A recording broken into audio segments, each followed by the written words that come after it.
प्रिय विद्यार्थियों, शुभ प्रभात। मैं आपका हिंदी अध्यापक धनीराम इप्टा। आज मैं आपके लिए लाया हूँ नया टॉपिक जिसका नाम है कारक। आज हम कारक के भाग 1 में कारक की परिभाषा, उसके प्रकार तथा चिन्हों के बारे में विचार विमर्श करेंगे। तो आइए आरंभ करते हैं आज का क्लास। तो सबसे पहले जान लेते हैं कारक। कारक को इंग्लिश में हम लोग केस बोलते हैं, जैसे आपने पढ़े भी होंगे बहुत सारे केस। तो यहाँ पर जो हम बात करने जा रहे हैं आपके लिए, वो आप समझिए कि आखिर कारक होता क्या है। तो इसका जो अर्थ है, इसकी जो परिभाषा है वो सामने दी गई है कि कारक का अर्थ है क्रिया को करने वाला, यानी क्रिया को जो करने वाला होता है उसे हम कारक कहते हैं। कारक विभिन्न संज्ञाओं, सर्वनामों को क्रिया के साथ किसी न किसी भूमिका में जोड़ते हैं।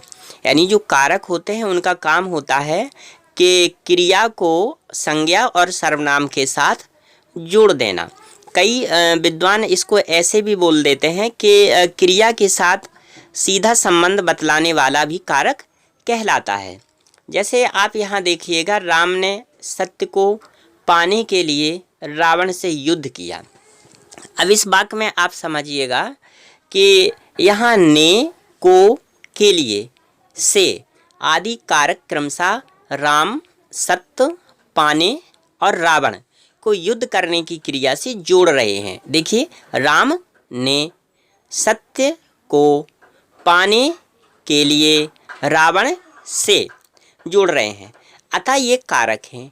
ये क्रिया कराने में संज्ञा, सर्वनाम आदि की भूमिका निश्चित कर रहे हैं। संक्षेप में हम कह सकते हैं कि कारक संज्ञा आदि शब्दों को क्रिया के साथ साथ किसी न किसी भूमिका में जोड़ने का कार्य करते हैं। दूसरे शब्दों में हम कह सकते हैं कि संज्ञा या सर्वनाम की क्रिया के साथ भूमिका निश्चित करने वाले कारक कहलाते हैं। तो ये है कारक की परिभाषा और इसका अर्थ, आप इसे समझ लीजिएगा। और इसके बाद अब एक और आपने देखा होगा कि कुछ चिन्ह होते हैं। जो चिन्ह होते हैं वो आखिर चिन्ह क्या होते हैं। देखिए, जैसे आपने देखा होगा ने, को, से या के द्वारा, के लिए, ये तमाम आपने देखे होंगे। तो ये क्या कहलाते हैं? देखिए, इनके हम कहते क्या हैं, ये परसर्ग कहलाते हैं। और परसर्ग क्या होते हैं? कारक चिन्हों को परसर्ग कहते हैं। और यहाँ ये उदाहरण आपके सामने दिए जा रहे हैं। हिंदी में जो कारक होते हैं वो 8 प्रकार के होते हैं, और 8 प्रकार के जो कारक होते हैं वो यहाँ दिए जा रहे हैं। आप देख लीजिए, जैसे कि ये कर्ता कारक होता है, कर्म होता है, करण होता है, संप्रदान कारक होता है, अपादान कारक होता है, संबंध कारक होता है, अधिकरण कारक होता है और संबोधन कारक होता है। आपको इन कारकों के नामों में आपको ये इंग्लिश में भी नाम दिए जा रहे हैं, ताकि आप लोग इंग्लिश मीडियम के भी विद्यार्थी हैं तो आप इसको आप समझ सकते हैं। जैसे ये कर्ता कारक है तो ये आपका नॉमिनेटिव केस होता है, कर्म कारक है तो आपका ये ऑब्जेक्टिव केस होता है, करण कारक है तो आपका ये इंस्ट्रूमेंटल होता है। तो ये आपको दिए जा रहे हैं। इसके बाद इसका क्या है कि जैसे यहाँ लिखा है विभक्ति बोधक चिन्ह या परसर्ग। तो परसर्ग क्या होता है? कारक के चिन्ह परसर्ग कहलाते, ये हम आपको पहले बता चुके हैं। तो कर्ता के साथ जो चिन्ह होगा वो ने होगा, कर्म के साथ को होगा, करण के साथ से होगा, संप्रदान के साथ को या के लिए होगा, अपादान के साथ से होगा, संबंध के साथ का, के, की, रारी, रे होगा, नानी, ने भी होता है, अधिकरण के साथ मैं पर होगा, और संबोधन के साथ हे, अजी, अहो, अरे इत्यादि ये होंगे आपके। इसके बाद अब हम बात कर लेते हैं कि कर्ता कारक क्या होता है। तो अभी तक आप जो सामान्य रूप से पढ़ते आए हैं वो ये है कि आपने देखा कि वाक्य में अगर ने लगा है तो कर्ता हो गया, लेकिन ऐसा नहीं है। कई बार ऐसा भी होता है कि ने कारक चिन्ह का प्रयोग नहीं भी होगा, लेकिन इसके बावजूद भी वहाँ कर्ता कारक होगा। यानी कर्ता कारक जो होता है वो जरूरी नहीं है कि आपका ने चिन्ह लगा ही है तभी कर्ता कारक माना जाएगा। ने चिन्ह ना होने के बावजूद भी वो कर्ता कारक होगा। तो किन परिस्थितियों में हम कर्ता कारक में ने का प्रयोग नहीं करते हैं और कहाँ कहाँ पर ने का प्रयोग किया जाता है, इसके बारे में भी आप इस वीडियो में जानेंगे। तो सबसे पहले हम जान लेते हैं कि आखिर ये जो कर्ता कारक है यानी नॉमिनेटिव केस है आपका, ये क्या है। तो इसे समझिए, क्रिया करने वाले को कर्ता कहते हैं। आप इसको इस तरह साधारण भाषा में समझिए कि क्रिया करने वाले को कर्ता कहते हैं, यानी बिना कर्ता के क्रिया संबंध होती नहीं है। कभी भी आप बिना कर्ता के कोई भी काम नहीं कर सकते हैं भाई। जब काम करने वाला नहीं है तो फिर वो क्रिया नहीं होगी। इसके बाद क्या है कि यह कर्ता प्रायः चेतन रहता है। चेतन रहता है यानी जो कर्ता कारक होगा, अगर वहाँ ने का प्रयोग किया जा रहा है या नहीं भी किया जा रहा है, लेकिन वहाँ पर कर्ता जो होगा हमेशा वो चेतन होगा। चेतन से मतलब है कि जो काम करने वाला है वो कोई ना कोई प्राणी होगा। तो प्राणी है तो वो चेतन है, प्राणी नहीं है तो वो अचेतन है। तो आप यहाँ देखिए, जैसे लिखा है कि मोहन लिख रहा है। कौन लिख रहा है? मोहन लिख रहा है। हाथी झूम रहा है। तो आप यहाँ इन वाक्यों में देख पा रहे होंगे कि कहीं भी अभी ने का प्रयोग नहीं किया गया है। तो हम अभी आगे स्पष्ट करने जा रहे हैं कि आखिर ऐसा क्यों हुआ है। और इसमें देखिएगा, आपके प्राकृतिक शक्ति या पदार्थ भी कर्ता के रूप में हो सकते हैं। प्राकृतिक शक्ति यानी केवल प्राणी ही नहीं बल्कि प्रकृति में भी बहुत सारी ऐसी चीज़ें हैं जो कि कारक होते हैं। कैसे? देखिए, सूर्य चमकता है तो चमकने वाला कौन है? सूर्य है। बादल गरजते हैं, गरजने वाला कौन है? बादल है। यानी कहने का मतलब ये है कि क्रिया को करने वाला कर्ता होगा। तो अब आप देखिएगा कि विभक्तियां देखिए, कर्ता का कारक चिन्ह शून्य अथवा ने है और ने का प्रयोग भूतकालीन सकर्मक क्रियाओं में होता है। आप समझ लीजिएगा, अभी जैसे मैं बता रहा था कि आपको ये कर्ता कारक में चिन्ह ने का प्रयोग कब होना है कब नहीं होना है। तो आप इसमें पहला पॉइंट है कि कब होता है। तो देखिए, भूतकालीन सकर्मक क्रियाओं में, सकर्मक क्रिया से मतलब होता है कि जिनका कोई कर्म होता है। वाक्य में अगर कोई ऑब्जेक्ट होता है तो वो सकर्मक क्रिया होती है। मैंने आपको क्रिया वाले टॉपिक में इसके बारे में डिटेल में बताया था, या आप जो है कि हमारी यूट्यूब चैनल पर जा कर के आप देख सकते हैं। वीडियो वाले कॉलम में जा कर के आप देख सकते हैं, क्रिया का टॉपिक है तो उसमें भी आप डिटेल में पढ़ सकते हैं। लेकिन अभी हम इसको कारक पर ही बात करेंगे। देखिए, तो भूतकालीन सकर्मक क्रियाओं में, भूतकालीन हो यानी भूतकाल के जो वाक्य होंगे और वो सकर्मक हैं तो उनमें हम लोग ने का प्रयोग करते हैं।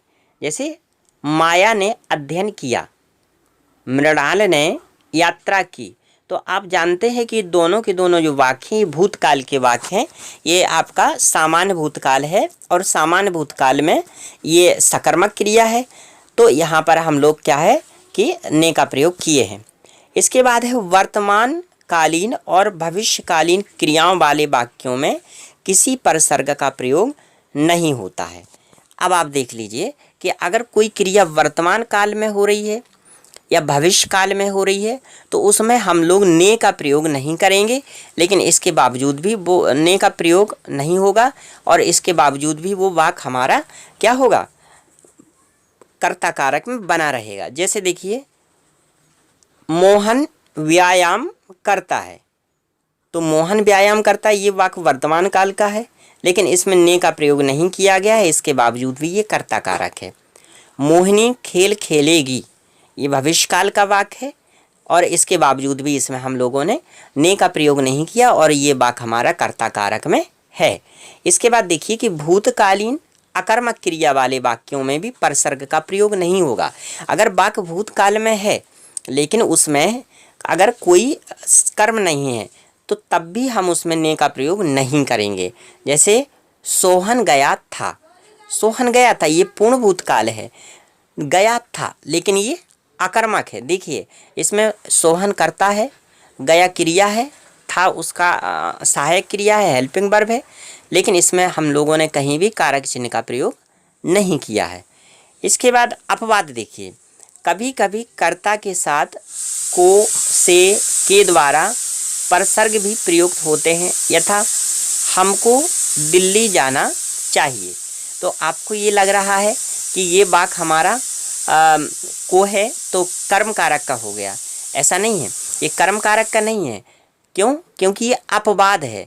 हमको दिल्ली जाना चाहिए, हमें सो जाना चाहिए, मुझे अवश्य जाना चाहिए, मोहन से पुस्तक पढ़ी गई, बच्चों के द्वारा कर्तव्य किए गए। अब इसके बाद और भी जो है उनको भी हम लोग देख लेते हैं इसी कर्ता कारक में। अब हम इसको और भी अच्छे तरीके से स्पष्ट करने के लिए अब इन उदाहरणों को देखते हैं। अगर आपको पिछले में नहीं समझ में आया है तो आप इसे देखिए, ये भी आपके कर्ता कारक का ही उदाहरण है और इसको समझाया गया है। देखिए, ने का प्रयोग कर्ता के साथ तब होता है जब क्रिया सकर्मक तथा सामान्य भूतकाल की हो, आसन्न भूतकाल की हो, पूर्ण भूतकाल की हो और संदिग्ध भूतकालों में कर्मवाच या भाववाच हो। अब आप समझ लीजिए, यहाँ पर पूरा डिटेल में बताया जा रहा है कि देखिए, बालक ने पुस्तक पढ़ी, तो ये वाक्य आपका सामान्य भूतकाल का है, इसलिए इसमें ने का प्रयोग हो गया।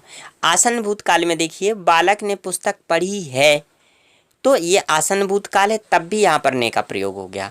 पूर्ण भूतकाल में देखिए, बालक ने पुस्तक पढ़ी ली थी, बालक ने पुस्तक पढ़ ली थी, ये पूर्ण भूतकाल हो गया, तब भी यहाँ पर ने का प्रयोग आ गया।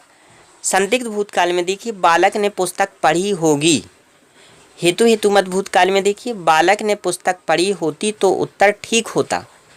इस प्रकार केवल अपूर्ण भूत को छोड़ करके शेष 5 भूतकालों में हम ने का प्रयोग कर सकते हैं। यानी आपने जाना कि जो हमारा अपूर्ण भूतकाल होता है उसको छोड़ करके हम सभी जो सकर्मक क्रियाएं होंगी भूतकाल की, उनमें हम लोग ने का प्रयोग कर सकते हैं। सामान्यतः ये तीसरा पॉइंट समझिए कि सामान्यतः अकर्मक क्रिया के साथ ने का प्रयोग नहीं होता है, लेकिन जैसे नहाना है, छींकना है, थूकना है, खांसना है आदि में ने का प्रयोग हो सकता है। ये अपवाद है, इसको देख लीजिए कि सामान्यतः अकर्मक क्रिया में के साथ ने का प्रयोग नहीं होता है, लेकिन जैसे नहाना है, छींकना है, थूकना है, खांसना है, तो इसमें हम ने का प्रयोग कर सकते हैं। जैसे मैंने छींका, राम ने थूका, आपने नहाया, उसने खांसा इत्यादि। अब इसके बाद देखिएगा, जब अकर्मक क्रियाएं सकर्मक बनकर प्रयुक्त होती हैं तब ने का प्रयोग होता है। जब हमारी जो अकर्मक क्रियाएं हैं अगर वो सकर्मक बनकर प्रयोग हो रही हैं तो भी हम ने का प्रयोग कर सकते हैं। जैसे उसने अच्छा गाया, उसने अच्छा गाया, तो क्या गाया? कोई ना कोई तो गाना गाया होगा ना। आपने अच्छा किया, क्या किया? कोई ना कोई आपने अच्छा काम किया होगा। तो कहने का मतलब है कि ये कैसी सकर्मक हैं? ये ऐसी सकर्मक हैं जो सकर्मक जो है वो आपका सकर्मक तो है लेकिन वो आपका अपूर्ण सकर्मक है। यानी उसमें आपको ये देखना पड़ेगा कि सकर्मक आखिर है कहाँ। तो जैसे आप यहाँ से समझ सकते हो, उसने अच्छा गाया, तो क्या गाया? कोई ना कोई गीत गाया। तो गीत आपका इनविजुअल है, आपका जो कर्म है वो इनविजुअल है, लेकिन वो कहीं ना कहीं कर्म है, तो इसलिए सकर्मक हो गई। अब देखते हैं कि हिंदी में ने का प्रयोग सुनिश्चित है लेकिन उसका सर्वत्र प्रयोग नहीं होता। इस संबंध में उल्लेखनीय बातें इस प्रकार हैं। यानी हमने आपको अभी इतना बताया कि ने का प्रयोग कब करेंगे कब नहीं करेंगे, तो मुझे उम्मीद है कि आपने ये ज़रूर समझा होगा कि कई बार आप ऐसा ना समझ लीजिए कि अगर ने का प्रयोग है तो ही वो कर्ता कारक है। ऐसा नहीं है, कई बार ने का प्रयोग ना होने के बावजूद भी वो आपका कर्ता कारक ही होता है। जैसे कि मैंने पिछले बताया था, आप वीडियो को रिवर्स करके भी देख सकते हैं। और अब इसके बाद ये जो कुछ और भी उल्लेखनीय बातें हैं कि हिंदी में ने का प्रयोग सुनिश्चित है लेकिन उसका हम हमेशा प्रयोग नहीं कर सकते हैं। तो कब नहीं कर सकते हैं, इस संबंध में भी आप कुछ बिंदुओं पर विचार कर लीजिए। अब देखिए, अकर्मक क्रियाओं के साथ ने का प्रयोग नहीं होता है। जिनके साथ होता है, जैसे थूकना था, नहाना था, छींकना था, ये हमने बता दिया था, अपवाद था। लेकिन मुख्य रूप से अकर्मक क्रियाओं के साथ हम लोग कभी भी ने का प्रयोग नहीं कर सकते हैं। आपने जान लिया था कि कर्ता कारक के वाक्यों में ने का प्रयोग कब होना है और कब नहीं होना है। तो अब कब नहीं होना है इस पर भी आप गौर करिए कि मोहन हंसता है। अब ये क्या है? मोहन हंसता है, ये अकर्मक क्रिया है। अकर्मक क्रिया क्यों है? देखिए, मोहन कर्ता हो गया, हंसना क्रिया हो गई, लेकिन इसमें कोई ऑब्जेक्ट नहीं है तो इसलिए अकर्मक हो गया। तो अकर्मक क्रियाओं के साथ ने का प्रयोग नहीं होता है। वह आएगा, श्याम गया। सकर्मक क्रियाओं के साथ भी कर्ता के साथ वर्तमान और भविष्य काल में ने का प्रयोग नहीं होता है। आपको पहले भी बताया था कि अगर क्रिया सकर्मक भी है लेकिन इसके बाद अगर वह वर्तमान है और भविष्य है तब भी हम ने का प्रयोग नहीं करेंगे। जैसे राम रोटी खाएगा, मैं चाय पीता हूँ, तो ये एक वाक्य आपका वर्तमान काल का है और पहला वाला वाक्य आपका भविष्य काल का है, लेकिन दोनों वाक्यों में ने का प्रयोग नहीं किया गया है, लेकिन इसके बावजूद भी ये कर्ता कारक हैं।